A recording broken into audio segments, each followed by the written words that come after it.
Mistville Weekly. It was spring 1946. The war had been over, close to 1 year now. Like many others, Cindy took a job that was vacant after the males went to war. With the end of the war and the males returning to the former jobs, many women found themselves unemployed.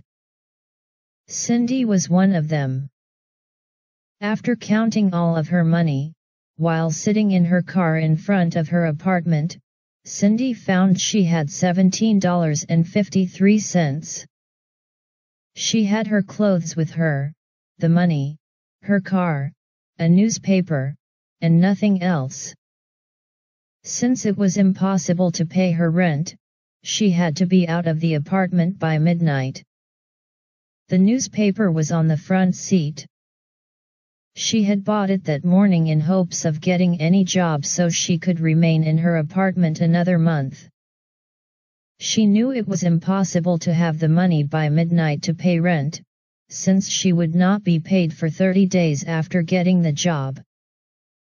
But she had to do something, so she hoped the impossible was possible.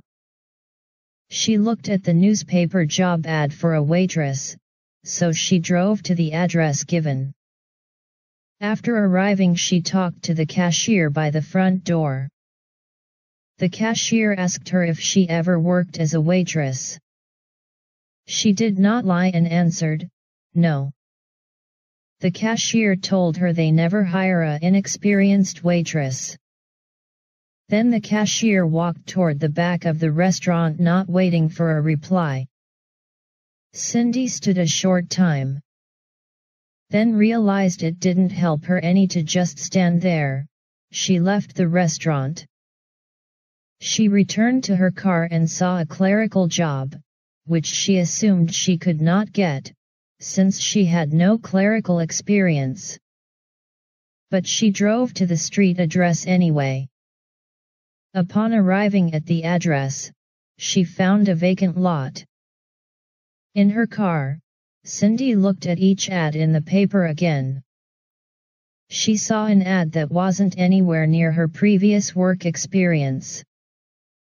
The ad read, "Assistant for local newspaper, will train qualified applicant." It was in Mistville. The newspaper name was Mistville Weekly. All she knew about Mistville is it was north of town on Route 61 and people go there for fortune readings. She got onto Route 61, and drove north. After dark, she continued driving for another hour. Cindy saw the car gas gauge was reading just above empty. She saw nothing but the curved road running through the woods in front and behind her. After pulling off the road, Cindy fell asleep in the driver's seat. When she woke, the sun had already risen. A car came by going north. She watched it as it disappeared around the corner in front of her. She sat in the seat, and then a truck came by going north. She decided the two vehicles must be going somewhere, so she started her car and drove north. She reached a crossroad where a gas station stood. Cindy stopped at the gas station and put in $1 worth of gas. Inside, after paying for the gas, Cindy asked the attendant, "Where's Mistville?" The attendant answered, 7 miles down the road and you turn right, 1/2 mile. Cindy followed the gas station attendant instructions and arrived at the edge of Mistville. The mists of Mistville had risen. She slowed her car to see the area a bit so she could find the Mistville Weekly office, since there was no street address given in the want ad. On her left was one house. On her right near the end of the block was a second house. The house to her left had a mowed lawn some 20 to 30 feet around itself. The remainder of the block on her left side was overgrown with bushes and tall grasses. She slowly drove forward, concentrating on looking to her right, there were overgrown bushes and grasses to the second house. As reaching the second house, she notices the lawn was mowed to within 15 to 20 feet of the house on all sides. She now concentrated on looking in the forward direction. There were no cars anywhere in sight. She looked in her rear view mirror. There were no cars anywhere in sight. She stopped her car in the street. She sat in her car and looked around the area where she sat. The road to her right was the same as the one block she drove through slowly. Maybe 3 to 4 blocks until it ended, with roughly 7 houses and the overgrowth of the bushes and grasses everywhere. To her left the road went 1 block and stopped. There were no houses that way. Then she saw what looked like an unused lane which ran through a field of tall grasses. The lane ended around 300 yards away where there was a curved line of trees. It looked like a creek or a river ran on the opposite side the trees. She looked the 2 blocks in front of her at the small 1-story and 2-story stores, with a few vacant lots of overgrown vegetation between them. This was the main street for downtown Mistville. She saw signs and pictures and symbols in the store windows. These all related to fortune readings, mediums, and similar psychic-related things. She saw nobody and no cars on Main Street. She thought of what she was seeing as a tourist trap. And the spiritualists and mediums, just waiting for the tourist to arrive so they could rip them off. Cindy didn't care about this. She was there because she needed money. She slowly began driving her car down the main street looking at each store in hopes of finding the office for the Mistville Weekly. She saw it. It was the second building from the end of the first block on her left. She pulled her car to the left and stopped in front of the office. The office was a store with psychic-type symbols in the windows like all the other stores. This store was a 1-floor wood building, which looked like it was unmaintained for many years. In back of the building was a 2-story small attached house. The attached house was in good condition compared to the store. To the left of the store was an empty space about 30 feet wide, which was filled with overgrown bushes. She saw a narrow trail through the bushes leading to the side porch of the house. Cindy had no idea that this house was to become her home. She figured she had no place to go, so she got out of her car and stepped up onto wood porch in front of the store. Walked to the door and looked in the window. She saw no light or movement inside.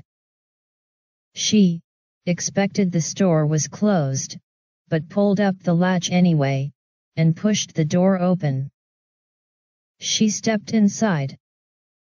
Seeing nobody, she walked past psychic items for sale as continuing down the center aisle to the back of the store. Near the back, there was nobody. On one side were the computers currently needed to print the Mistville Weekly. In the corner on the newspaper printing side was an unused lithograph machine. Cindy did not know what this was. It appeared to be a large heavy thing and she had no idea what it was there for. It was more like an out-of-place monster than a piece of equipment used when newspapers were printed using offset presses. There were no offset presses remaining here, since they had been sold years ago by Brad, her soon-to-become new employer. Brad had returned to Store and Town where his grandparents had run the town newspaper, many years before. The left side of the aisle was the store with many tourist items. Books and souvenirs with the psychic theme. And other assortment novelty items. In the back corner of the store side was a closed door. She turned around, left the store, and started her walk to the car. She was walking around the back of the car. Then she fell to look at the overgrown field behind the store. She again saw the path to the porch at the back end of the store. Cindy thought she should go there. She walked down the path holding back the overgrowth of the bushes as she passed them. She reached the porch. Instead of stepping onto the porch, she continued pushing her way through the bushes a few feet to the edge of the field. The field had 3 to 5 foot tall grasses in it. It appeared to have been growing each year for several years without being cut. Then she stopped and wondered why she passed the back porch, since that was where she was going. Then for some unknown reason she looked across the overgrown field to the edge of the thick woods. She saw the branches of the trees move just inside of the woods. The motion of the branches came toward the edge of the thick trees. She saw a person walk out of the woods. The man stood at the far edge of the field looking at her. Cindy did not know who this was.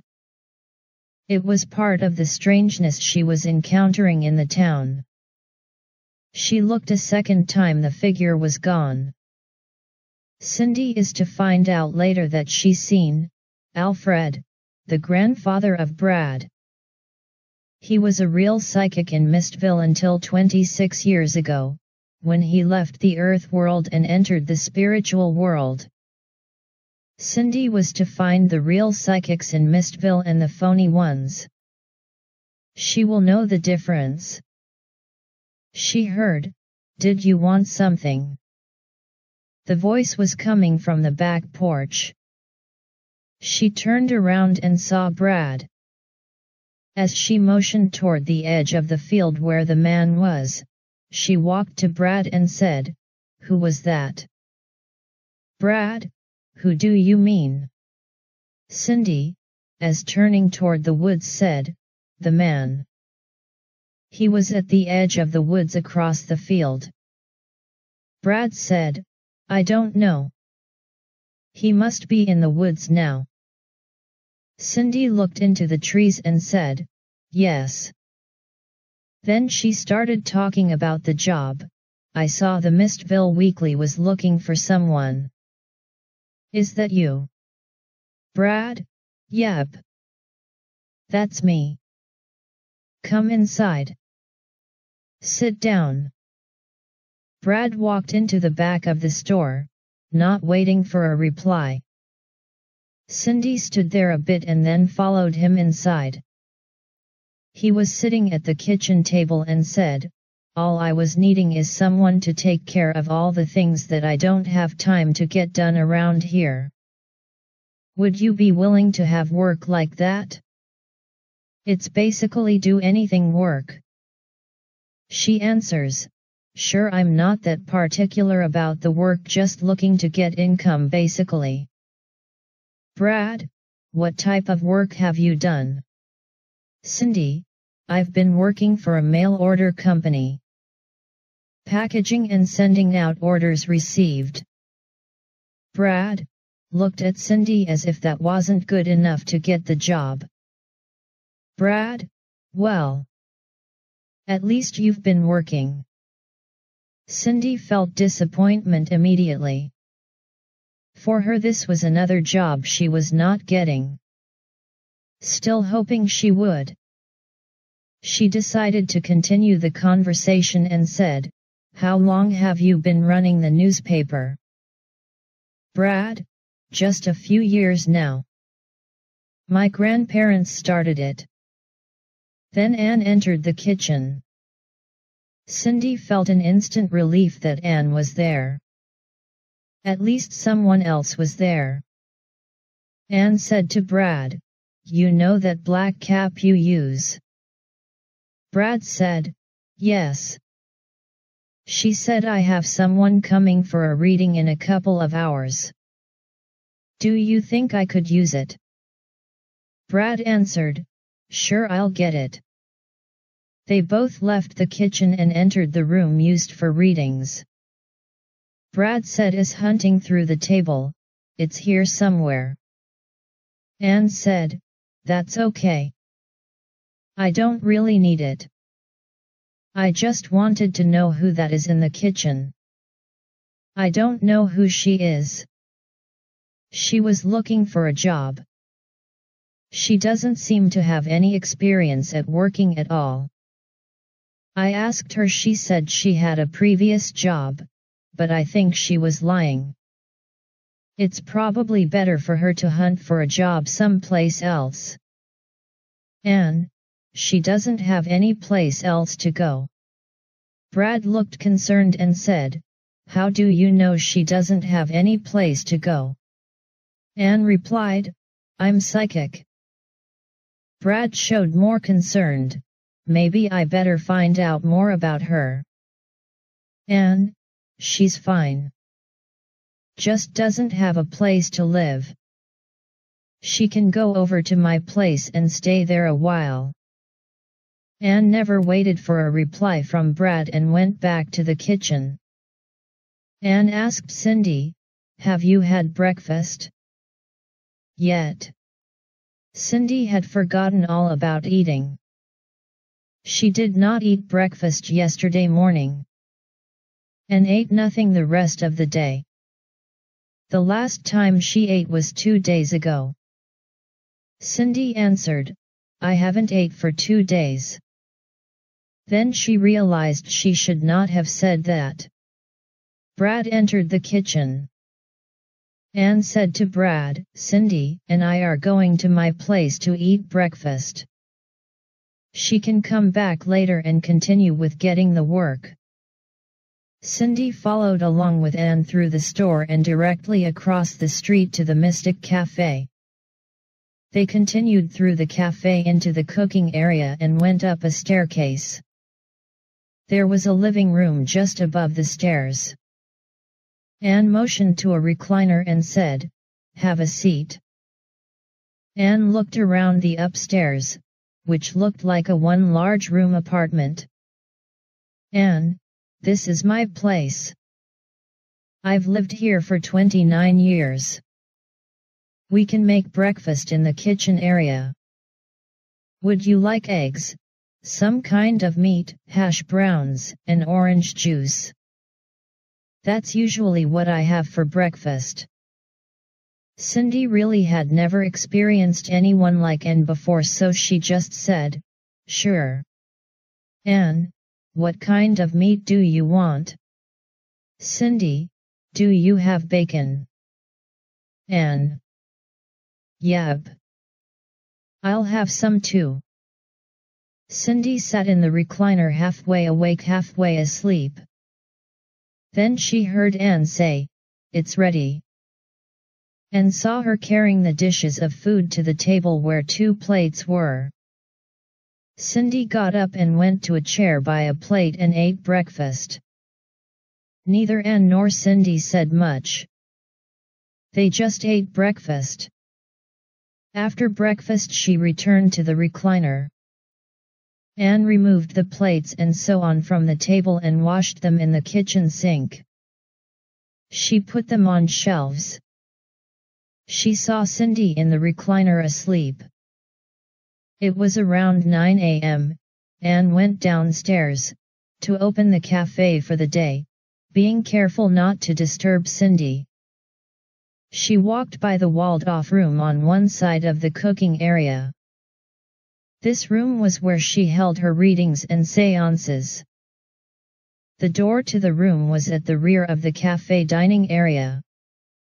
As she walked to the front door to unlock it, she saw Brad walking across the street to the cafe. He often did this. Sometimes he bought a donut and a breakfast drink, and chat a little bit with Anne or whoever else was in the cafe. Brad entered the cafe and asked, "Do you have the donuts out yet? I would like some orange juice also." Anne replied, "Get it right away," and she went to the cooking area. Brad sat at a table. In a couple of minutes Anne placed the donuts and orange juice in front of Brad and sat down on the opposite side of the table. Anne said, "You should hire Cindy. She will work out just fine." Brad replied, "And just how do you know that?" Anne responds, "I've told you many times. I'm psychic." Brad, without hesitation said, "She's hired. She needs to come over and fill out the form for tax withholdings. Anne, she's sleeping right now. She can do that tomorrow morning. She can stay with me for now." Brad, "Sounds good to me." A couple of tourists entered the store and sat at a table. Anne went to their table and asked, "Would like anything to eat?" They ordered something to eat. Cindy awoke and found herself in the recliner. She wasn't sure of the time. She looked at the wall and saw a clock. The clock's hands said it was 4:45. She had slept the entire day. She went down the stairs and saw Anne doing a variety of work in the cooking area. She said, "I can help you if you want." Anne gave Cindy things to do. They both continued running the cafe. Near 9 o'clock, the normal closing time, there were no longer any tourists in or around Mistville. They closed the cafe, shutting off the lights, for that day. They climbed the stairs in the light from the upstairs. Upstairs they both relaxed in comfortable chairs, by the windows viewing Main Street. Cindy, Brad never really said much. Anne, his grandparents started the newspaper in the late 1800s. Then there was the flood. They left Mistville after the flood. Cindy, what flood? Anne, the flood people now call the flood of 1883. Anne went to a desk and pulled a framed picture of 1883 flood. Anne, I have a photograph of downtown Mistville under several feet of flood water. Handing it to Cindy, very few photographs of the flood are around anymore. Cindy looked at the photo while Anne said a few things about the flood. When I was younger I heard about something or other happened during the flood. I never have known what it was. Whatever happened, it was not in the newspaper. Then they left Mistville. Someone else ran the paper a while, they couldn't make money, shut down the paper and moved. Then Brad came back about 5 years ago and set up a printing service, and by printing other things, running his store and working as a psychic he made enough money to stay. He restarted the newspaper calling it Mistville Weekly. He never was thought of as a good psychic. There were times he seemed to have some abilities, but mostly he could not make the money by doing the psychic abilities. He basically sells books and novelties to make his money from the psychic business. Cindy sat by upstairs store window and looked across the street down the path to the back porch of her soon-to-be home. Anne, something is coming to Mistville. I don't know what it is or what will happen. It's not going to be good for the town. Then she directly tells Cindy, whatever happens. Whenever it happens you will be involved. Cindy did not believe, so she asked the question, how do you know this? Anne answered with her answer, I'm psychic. Cindy now knew Anne was psychic. They both retired for the night. Anne slept in her walled-off bedroom. Cindy slept on the couch. Around 8 the next morning, Cindy walks from the psychic cafe to the Mistville Weekly. She pulls up the latch and enters the store. Walking to the rear, she sees Brad sitting at the table. She sits across from him. He gives her the withholding tax forms to fill out. She fills out forms, then places them on Brad's side the table. He looks at them to find if they are correctly filled out. He got to her date of birth. Brad said, "According to your birth date you are 22." He hesitates, then said, "No. It's October." "You're 23. Cindy didn't like Brad pointing out her age, and then saying it as if she aged by 1 year. Cindy responded, "I'm 23. How old are you?" Brad looked at the form and lied to Cindy by saying, "I'm 27. 11 years later, Cindy is washing clothes in the basement of her home. Her 9-year-old son, Drew, is at the pole waiting for the cue from his father to lift the pole and raise the table in the reading room upstairs. When Drew reached 3 years old, Brad seemed to have an increase in his abilities to do the psychic things. Over the years, Brad and Drew made a good father and son psychic team. Cindy was glad to see this, since it brought money into the family. The business, same as the many other psychic businesses, had a surge a few years ago. This was an economical miracle for Mistville. Along with the remainder of the town, Brad thought it could be a good thing to publicize Drew having psychic powers, and get more money into the town and his business. Cindy thought it wasn't good for Drew to get the image as a psychic at a young age. He needed to be older to see how he felt about something like that. Cindy at the washer saw she had left the last basket of clothes at the bottom of the stairs. Cindy said to Drew, "Could you get the basket of clothes?" Drew brought the clothes to his mother and was holding the basket when he saw the cue to lift the table from across the basement. Drew looked at the pole and it rose up and lifted the table.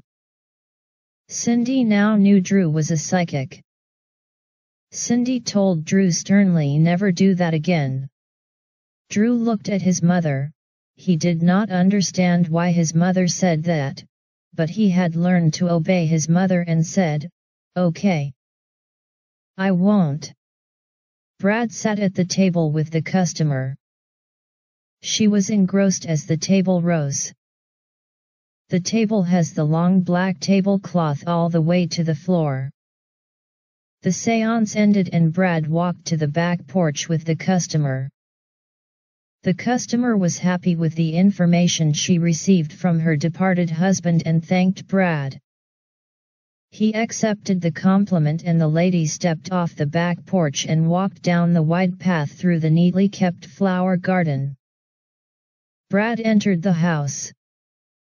Cindy came out the side door and walked through the overgrowth to the edge of the field. She looked across the overgrown field to the dense trees of the woods along the river. Alfred, Bard's grandfather, the man Cindy saw by the edge of the woods the first day she arrived, appeared beside her. She said, "I'm concerned about Drew. He doesn't understand what he has inherited. It is confusing for him." The spirit of Alfred answered, "It is difficult. Things are very different in the world I find myself in. It is confusing. Drew needs to know what he has inherited, and it's not something for himself to feel he is different in a way that makes him an outcast.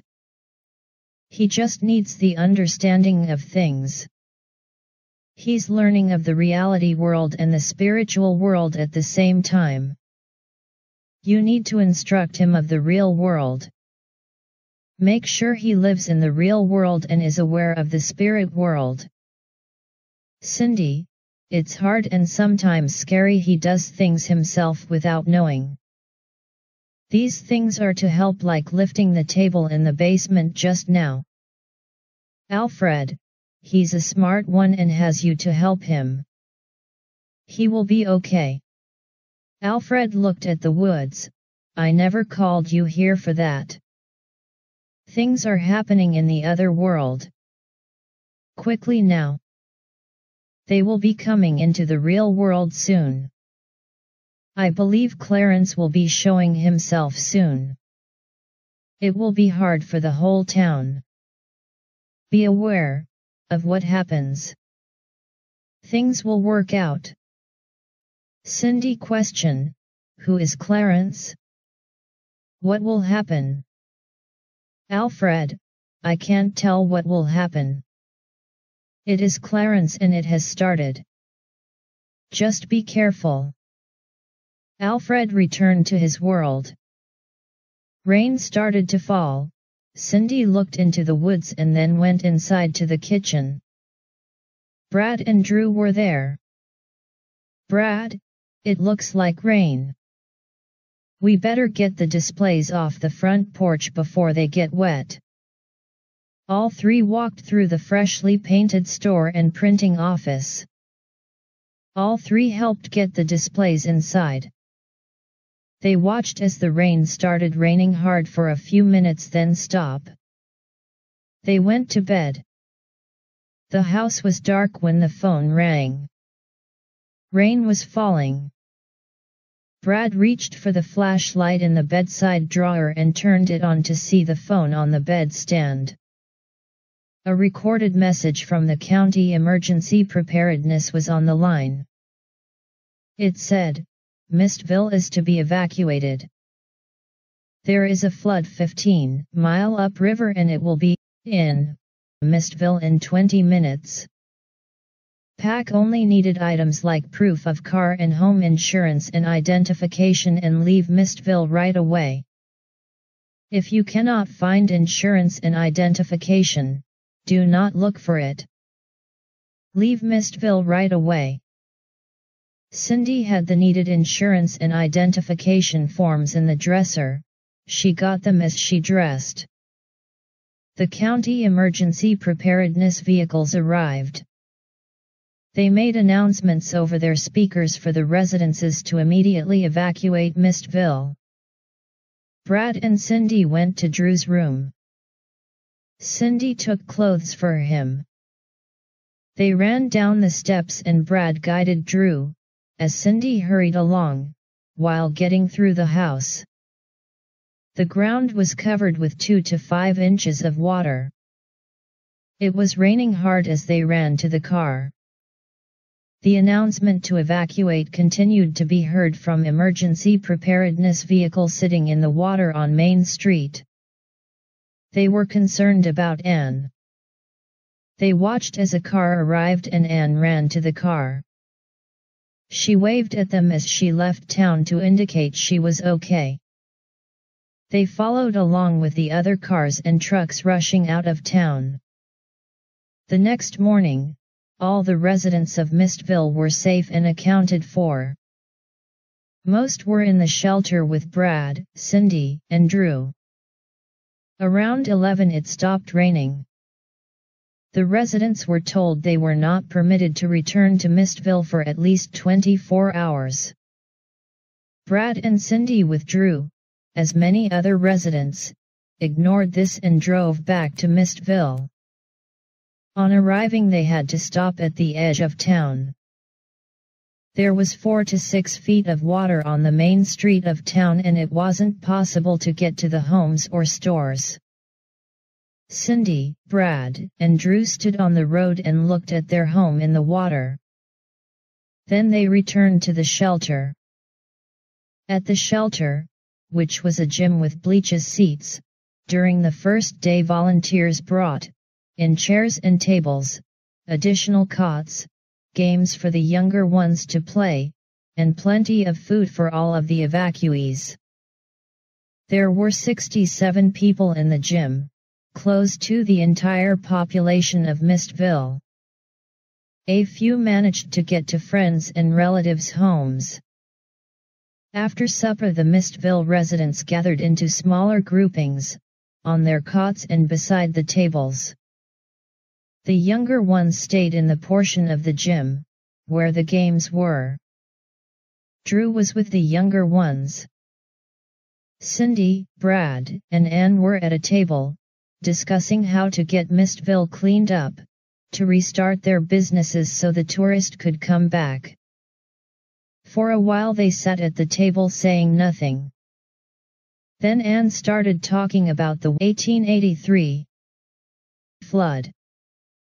The flood, which we now call the 1883 flood, I first heard about when I was a very young child. The people I heard this from were living in Mistville at the time of the flood. Then I never knew the date of the flood, people just referred to it as the flood. Brad's grandfather and grandmother, Alfred and Cherie, lived in Mistville for many years. They ran the newspaper. It was printed 3 times a week then, and it was the main news source for the local area. And then left town. That there were rumors about something strange happen. I was a young girl and not allowed to hear the rumors. It was as if they had to leave town for some reason. Anne asked Brad, "Did your parents or grandparents tell you anything about the flood?" Brad sat, making no response. Everyone at table became quiet. Brad finally spoke, "I never knew my parents that well. I lived with my grandparents. They never said anything at all about the flood. The first time I knew there was a flood was 16 years ago when I came to Mistville. By that time both my grandparents were no longer living and I have no idea where my parents are. I do remember a few things about my father and almost nothing about my mother. When I was the grade school age, I was living with my father down near the Ohio River. There was a wooded area around the house. There was no lawn. The trees went right up to the house. My father lived with his brother there. For me it was where I should be, I never thought of it as my home. In a house, across a field I stayed some of the time. There was someone there I thought of as my aunt. She wasn't really my aunt. I think I thought of that house as my home. I remember my father and his brother had jobs and worked all week. On Friday they got paid. They came home each Friday with some groceries and beer. They would start drinking the beer and were happy the work week was over. Then they started to argue with each other still drinking beer. Sometimes they would get into fights with each other. Sometimes they would lay down on the floor and go to sleep. Then on Saturday morning they would get up from wherever they were sleeping and do the normal things someone would do on a Saturday morning. It was like the Friday night of drinking and fighting with each other never occurred. I never understood why they didn't quit drinking beer after they were happy and why they kept drinking and started fighting instead. Then one Friday night 2 girls came with them from work. One was very pretty. I thought the pretty one was my mother. They drank beer with my father and his brother. When my father and his brother started fighting with each other, both of the girls left. I never seen either one again. Drew was walking to the table and the discussion ended. One of the volunteers came by and said it was near 9 o'clock and the lights for the entire gym would be turned off because some wanted to sleep. If they wanted to sit up they should go to the game area of the gym. Tables were there with lamps on so anyone that wanted to could stay up. The lights shut down and Cindy, Brad, Drew, and Ann went to their cots and fell asleep. On the second day it was announced the water had gone down in Mistville some amount and tomorrow it was okay to return. There would be volunteers to assist them in Mistville to help with the cleanup. After 3 days of cleaning Mistville, during the night, Cindy wakes at 1:30 and goes to the computer downstairs. She is looking for information about Brad. He has never talked much about himself. So it was unusual that he told about his childhood while at the shelter. She searched the Ohio state birth records for Brad's birth in one of the years between 1918 and 1920. After the search, the computer screen said no results. So she put in Brad's name and did a general search using his name only. Nothing showed on the screen as a result for the search for Brad. In place of this was a link to an article relating to a newspaper called Mistville Press. This was the name of the paper when Brad's grandparents owned and ran it. Cindy clicked the link. There were several results. One result showed the casualties of the flood. She clicked that link. A headline appeared for a found front page story of an article that was in a nearby town's newspaper. It read 1 dead, 1 missing in the Mistville flood. The article stated that many in the town were not informed of the approaching flood. The Mistville Press was sent the warning. The warning was not passed on to the entire population of Mistville. The result of this is the 2 casualties. It said the details of the casualties were not available at the time of printing. Cindy searched for casualties in the Mistville flood of 1883. She found nothing.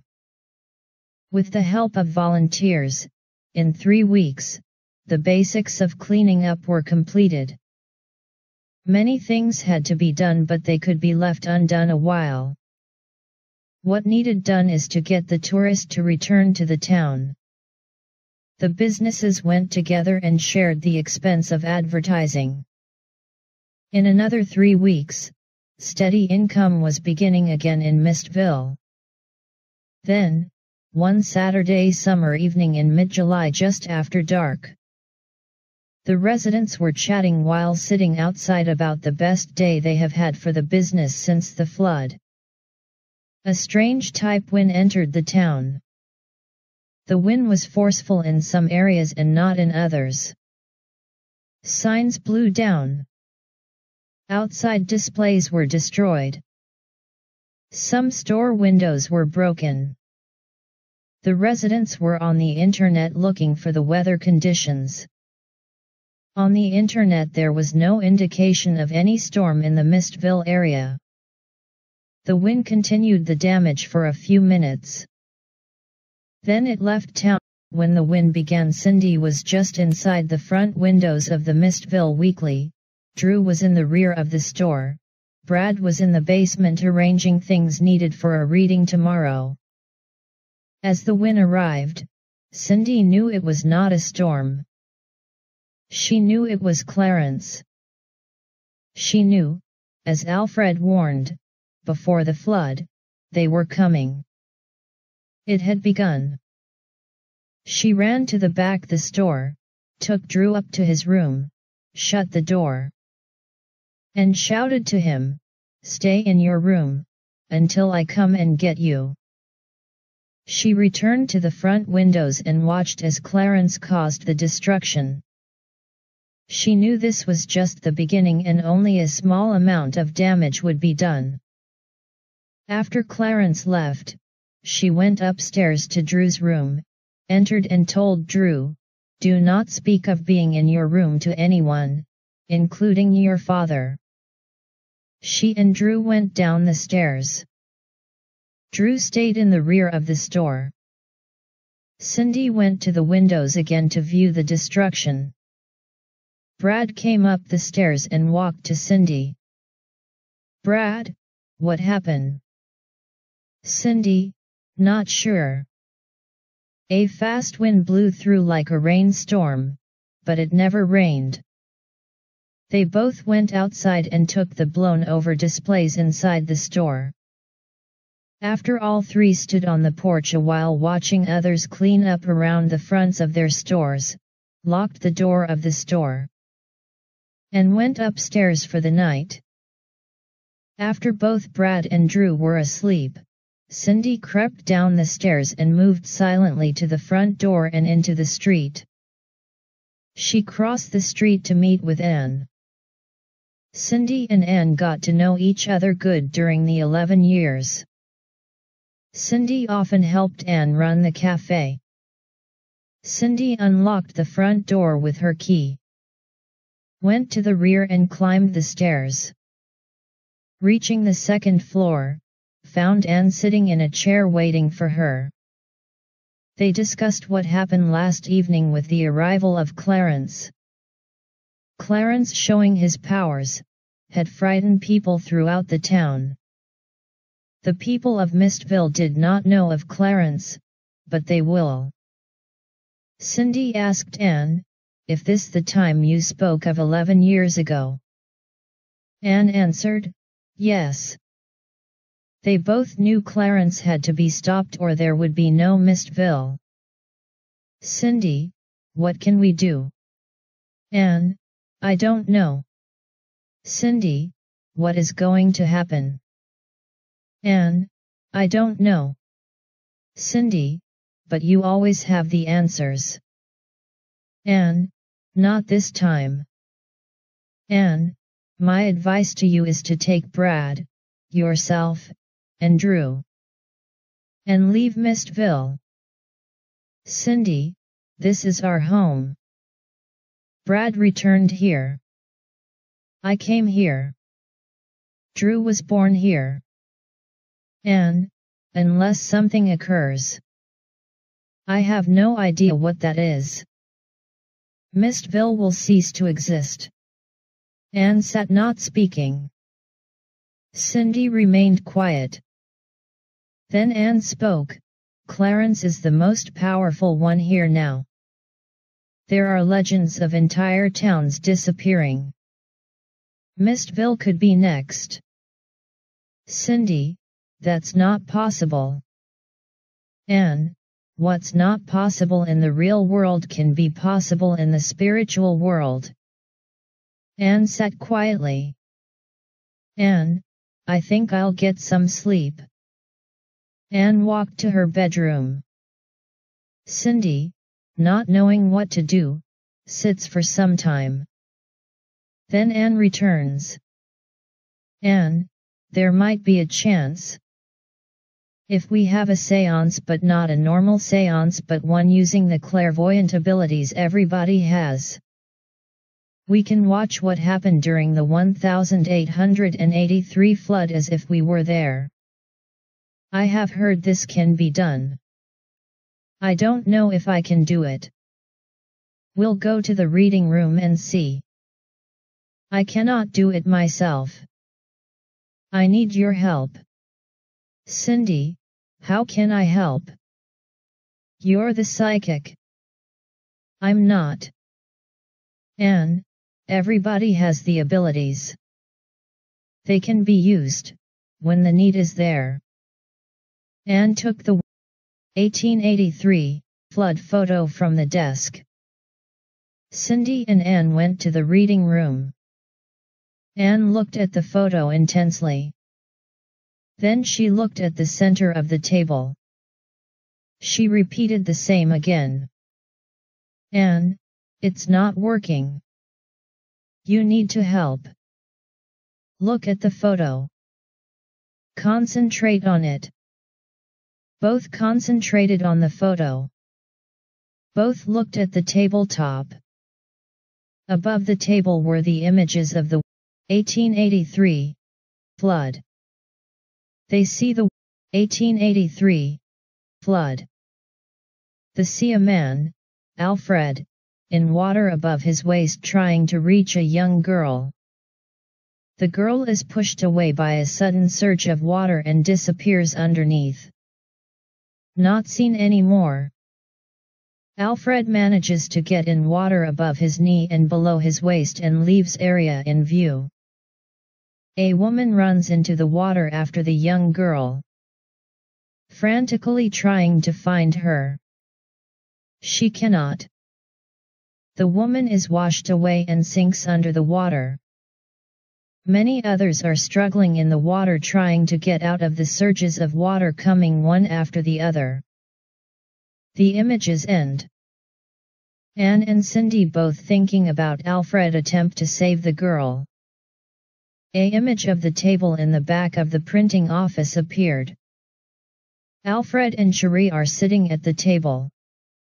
They both never fully recovered from their disappointment in failing to save the girl.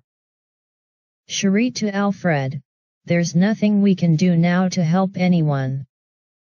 We need to leave this behind us. We need to leave Mistville."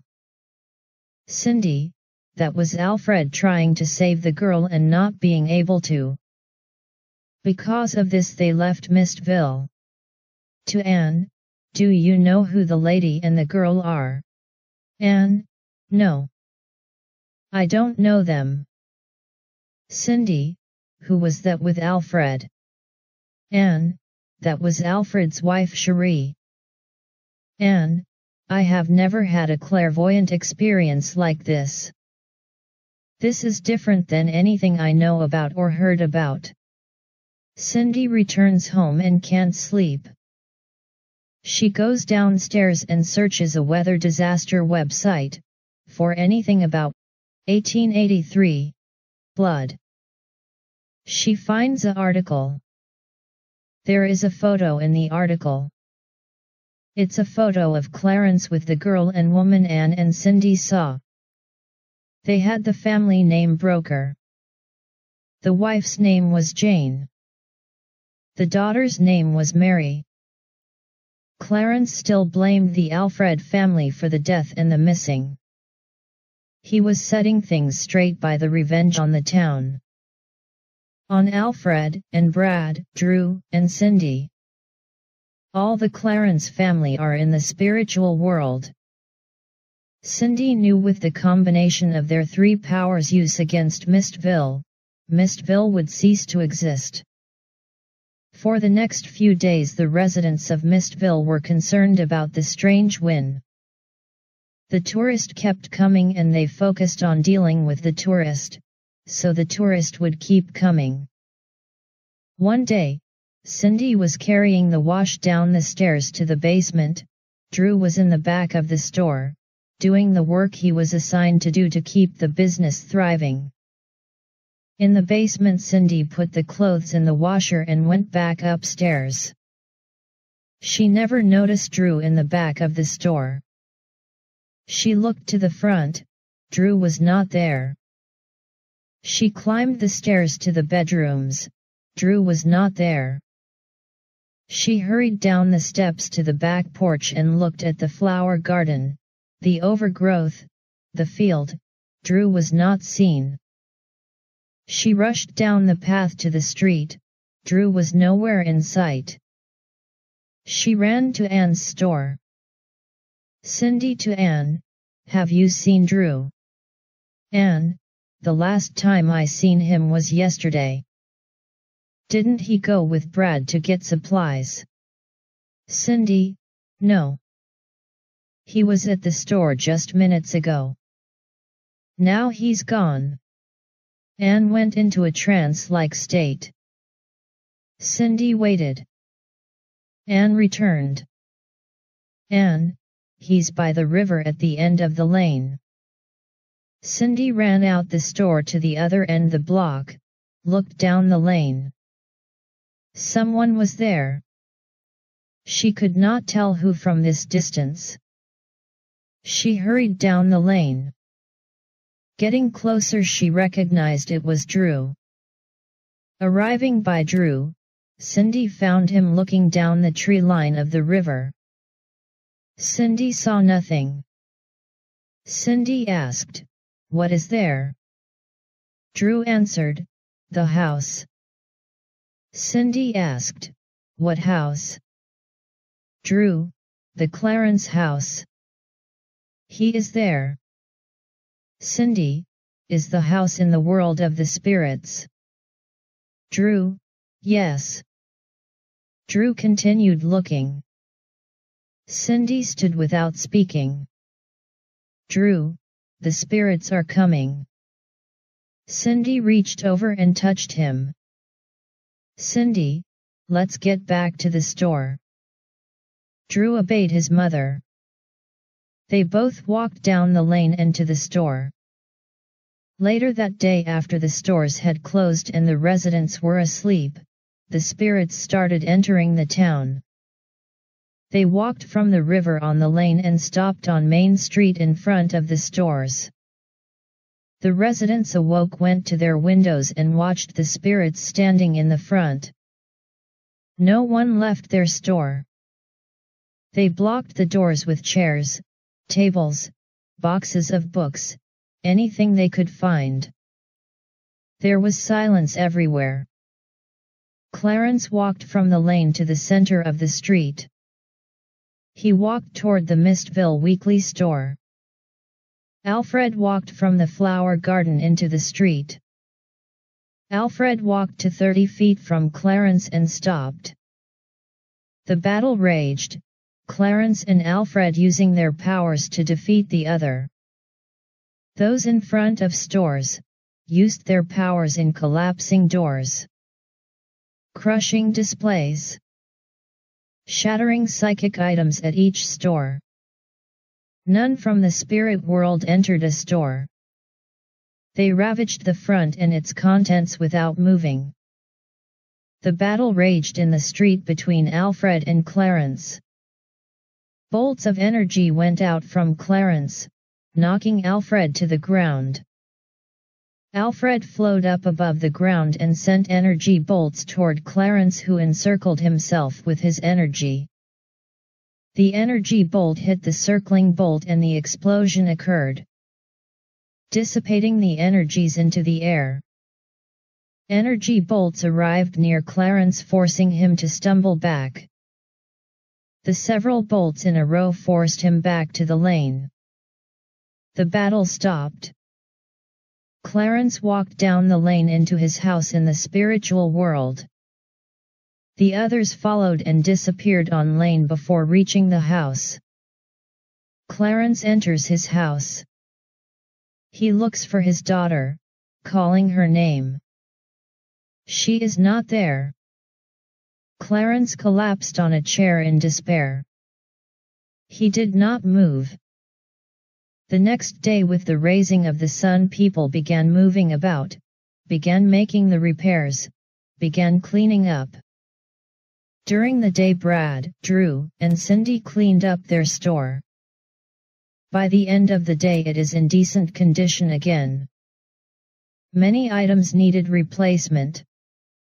They used the supplies Brad had gotten the day before. This was enough to get started again. After dark that night, the town was quiet. Cindy left the store by the back porch, walked down Main Street to the lane, walked down the lane to the river, walked along the river, to the spot where Clarence's house is in the spirit world. She felt the grievance of Clarence alone in the house. She felt the powers of Clarence increasing. She knew the final battle was coming. A vision appeared next to her. It was the vision of Clarence's wife, Jane. The vision spoke to Cindy, "Our daughter is with me. The powers of Clarence are too strong for me to leave her there alone. All of us need your help." "Cindy, I cannot help. I don't have the powers." The vision, "Some powers are greater than other. You can help." The vision disappeared. Cindy walked down the lane and to her home. The next morning, the mist slowly disappeared from Mistville. The tourist arrived. The stores quickly repaired. At the approach of the evening, the tourist began leaving. As it darkened, Mistville became quiet. Clarence left his house, entered the real world, walked down the lane. He returned to Mistville prepared for the final battle. He was ready for the two outcomes of the battle possible: either the town would no longer exist or he would no longer exist. The residents rushed into their stores as Clarence walked down Main Street. Cindy took Drew and herself to the basement. Alfred walked from the flower garden to the center of the street. Clarence's energy flowed from him above the street and pushing Alfred to the ground and slid 20 feet back.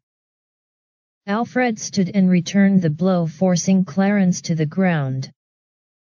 Clarence stood, disappeared into the spirit world, reappearing 5 feet directly in front of Alfred. Clarence unleashed his energy on Alfred. The bolt of light energy flowed to Alfred. Alfred energy circles himself and the energy of Clarence dissolved into the air. Clarence lifted of the ground. Using his energy shot the energy of light, forcing Alfred to the ground. Alfred energy was gone. He entered the spirit world. Brad walked from the store to the street to face Clarence. Cindy and Drew, watching from the small basement window, were alarmed. Both knew Brad was not psychic. He could not use the psychic powers, he had none. Drew ran from the basement to the stairs. "Cindy, stay here." Drew disobeyed his mother and ran up the stairs. Out into the flower garden, towards the street. Clarence unleashed his energy on Brad. Brad fell to the ground from the force of the energy. Clarence walked closer to Brad. Drew ran between them.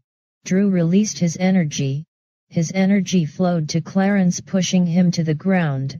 Cindy ran from the front the store and helped Brad to get inside. Drew was standing in front of Clarence. Clarence knew Drew was psychic. Clarence knew he had to defeat Drew to continue to exist. Drew raised in the air, shot a bolt of energy to Clarence. Clarence stumbled. Clarence recovered. Clarence raised in the air, unleashed his energy onto Drew. Drew circled himself with his energy. The explosion of the energies caused Drew to fall to the ground. He lay motionless. Brad and Cindy ran to their son. Drew recovered. Brad helped Drew inside. Cindy and Clarence stood face to face in the street. Clarence was confused. The town was not to exist with the defeat of Drew, the great-grandson of those that caused Mary to die. Mistville still existed. Clarence did not know Cindy was psychic. Clarence did not know Drew gained his psychic abilities from Cindy. Cindy rose in the air, unleashed her energy onto Clarence. One bolt of energy flowed toward Clarence. Clarence circled himself with his energy. The one explosion pushed him to the ground, defeating Clarence. Clarence knew he would no longer exist. He managed to stand. He stood in the street with his pride still in him and waiting to fade from the real world and the spiritual world. Nothing happened. Cindy walked to Clarence. Cindy said, "Your daughter is with your wife." They went to a different house. Now they are in your house waiting for you. Return to your house. They will go with to your new home. Clarence disappeared into the spiritual world. The day after the final battle, Cindy, Drew, Brad, and Ann walked down the lane to the house, in the spiritual world, where Clarence lived with his daughter since the 1883. blood. The house was not there. They knew Clarence still existed. They walked back to Mistville. Mistville still existed. The impossible had happened, which was foreseen on the day Cindy was sitting in her car with only the hope to find the impossible job to be found, which she found.